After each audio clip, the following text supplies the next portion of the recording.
Hey everybody, this is Darren, and I am going to be speaking about the Think Aloud strategy, which can be used in pretty much any subject. But today I am going to be using it for reading comprehension.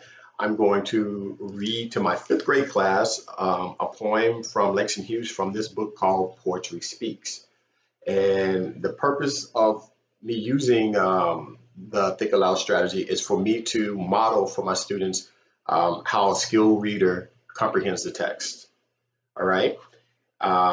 Basically, the strategy is designed for teachers to demonstrate through verbalization what they're thinking or what they're doing as they read a passage or what have you. Okay.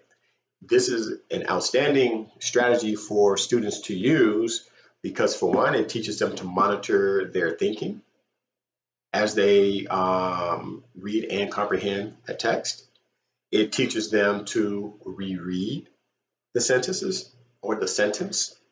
And for me, that's important because sometimes students think if I reread it, that means I'm like dumb or something and I don't get it. And it teaches them that, hey, it is perfectly fine and it's probably better for you to reread the sentence for clarity to make sure you're getting it. Then it teaches the strategy teaches the students to read ahead for clarity. It teaches them to look for context clues for vocabulary that they may not understand, symbology that may be used in the poem, but it teaches them to look for those clues to help them hopefully better understand what they're reading. And then third, I think is important because the strategy helps the student, it slows down the reading process for the students, which allows them to understand their thinking and hopefully understand that thinking process of understanding or comprehending what they're reading. Okay, I hope that makes sense. But first, what I would do, for me, there's another strategy that I would incorporate with this. It's called the listen, read, discuss strategy. And to me, that complements the Think Aloud strategy because, for one, I'm thinking about all the students in my class. I know there's a diverse, I have an inclusive class. So some of my readers are high readers, some of my readers are low readers, some of my students are EL students. So I think the listen, read, discuss strategy complements this because it provides the entire class with some prior knowledge, which is always good, which is always relevant to reading and to comprehending something. So for everybody, and when we do read it, we will be able to say, oh, okay, I heard it. So there is some prior knowledge. It may not be like ingrained or cemented, but it is something now they've heard it. And I actually have the from this book, Poetry Speaks, Langston Hughes reading the poem himself. So for me, I can demonstrate to them too that strategy that I will use in the Think Aloud strategy as he's reading it. So I'm telling them, hey, I'm going to play this audio for you, this poem. You're going to hear the poet read his poetry, and I'm going to demonstrate to you how I use, if I'm hearing it, how I think or what I'm thinking about as I read or as I'm listening to this poem. And then we're going to go more into the Think Aloud. So first and foremost, I'm going to play Harlem. Some of you may know it as A Dream Deferred, but it's by Langston Hughes.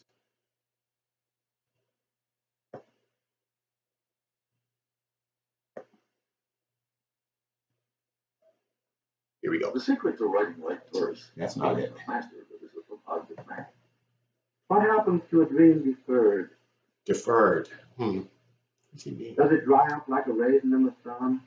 Or fester like a sore and then run? What does he mean by fester? Does it stink like rotten meat? Or crust and sugar over like a syrupy sweet? Maybe it just sags like a heavy load. Or does it explode? The secret.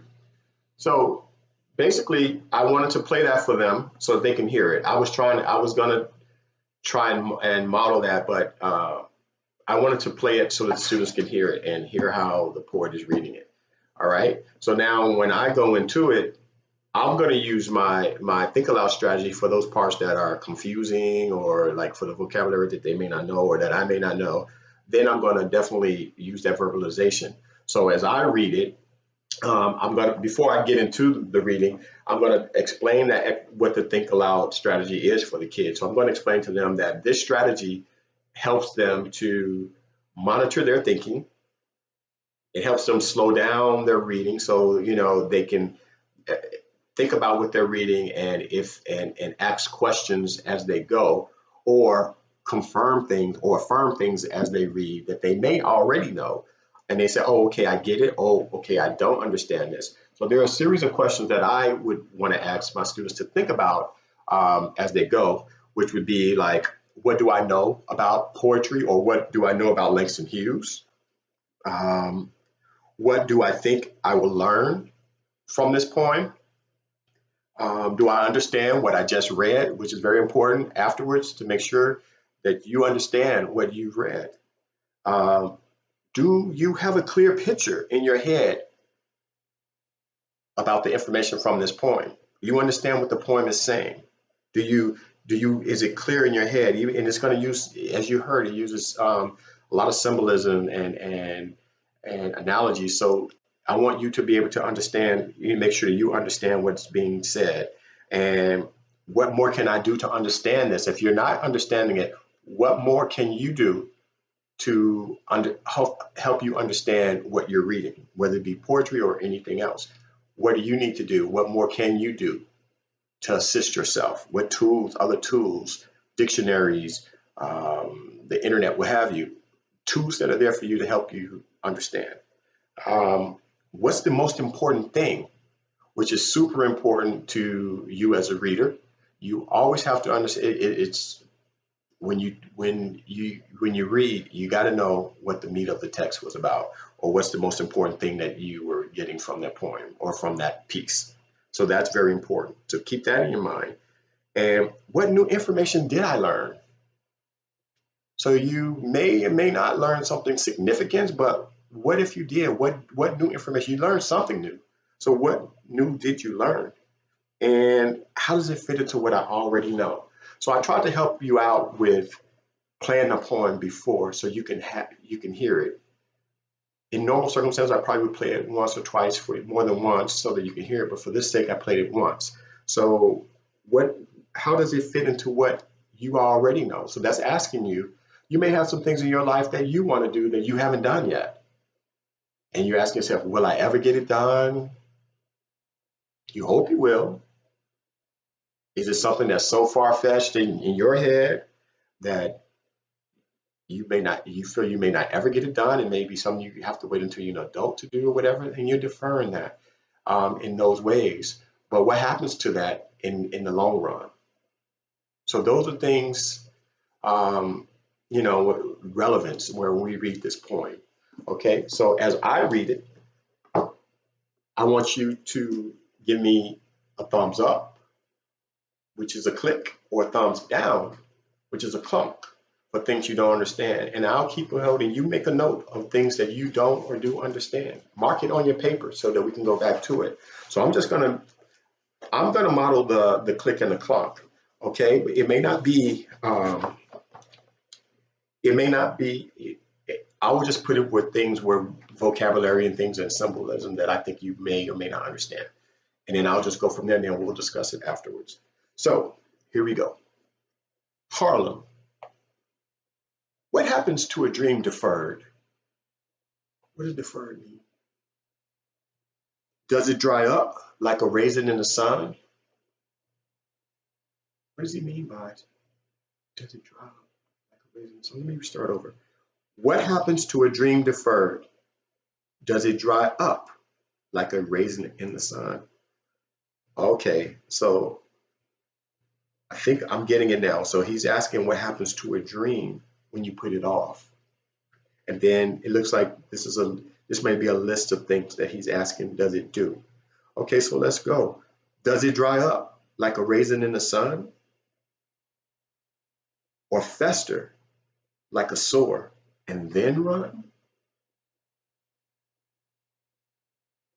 Does it stink like rotten meat, or crust and sugar over like a syrupy sweet? In some ways I get it, but in some ways I don't. I don't want to understand. Um, I know what rotten meat, but crust and sugar over like a syrupy sweet. So those are things that I want to make sure that I go back to and understand. But let me just finish. Maybe it just sags like a heavy load, or does it explode? I think I understand what sags like a heavy load means, that you're like maybe carrying something with you always, like baggage. Like you have this invisible bag with you, and it's heavy, and you keep everywhere you go, it just stays with you, and you feel that it's there. Or does it explode?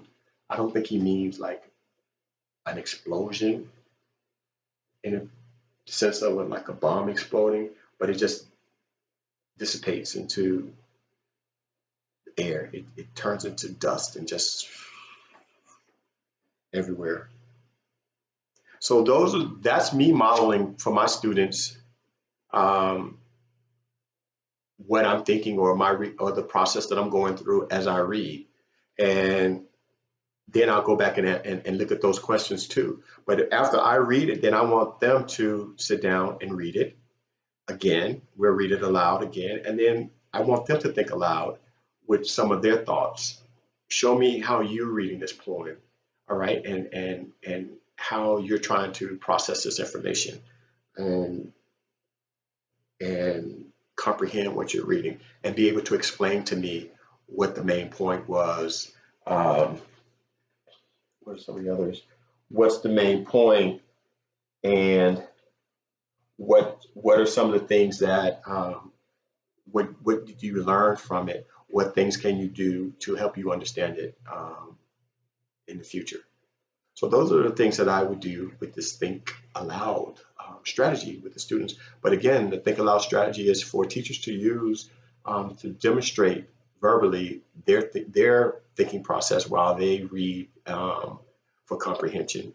And it allows the students to slow their reading process, so it will help them understand their thinking. It allows them to monitor their thinking as they read the text. And again, it teaches them to reread the sentence, read ahead for clarity, looking for context clues that might help them understand. And then again, it slows it down. But again, I did include the listen read discussion strategy as a precursor to the Think Aloud strategy, just for the sake of those students in my class, for everyone, for relevancy, things that they are now familiar with in one way or another, but also for those students who need to hear it first, then we read it, and then it might make some more sense to them. So I try to use it for the diversity in the class, the listening, and then the reading, and then the discussion. So to me, it all goes together. But thank you for listening to my video and watching my video.